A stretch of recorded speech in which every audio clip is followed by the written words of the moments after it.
Bonjour et bienvenue au Café du matin avec John Plassard. Aujourd'hui, je vous parle et je me focalise sur l'évolution de l'économie chinoise. Je vous parle souvent de la transformation de l'économie chinoise, mais les chiffres que je vais vous donner aujourd'hui parlent d'eux-mêmes. Le secteur de l'agriculture chinois, jadis solide, ne cesse de perdre de l'importance et en 2019, il ne représentait qu'environ 7,1% du PIB du pays. Le secteur industriel, qui a longtemps été le pilier de l'économie chinoise, perd également de son importance. En bref, la Chine est en bonne voie de devenir une société de services.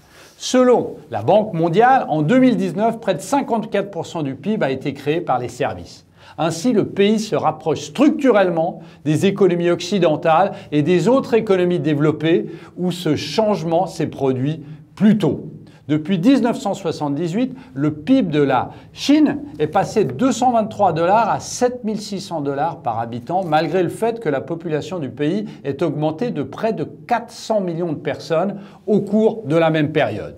Avec des plans d'action tels que Made in China 2025, la Chine favorise sa transformation en une nation industrielle et de services modernes. L'économie chinoise fait également preuve d'une grande résilience pendant la crise du coronavirus, rebondissant plus vite que les autres économies.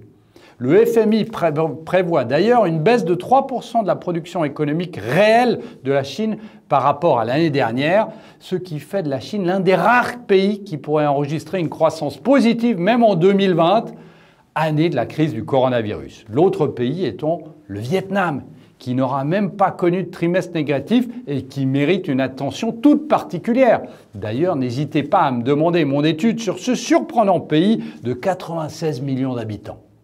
Merci beaucoup, passez une très bonne journée et surtout n'hésitez pas à lire mon morning.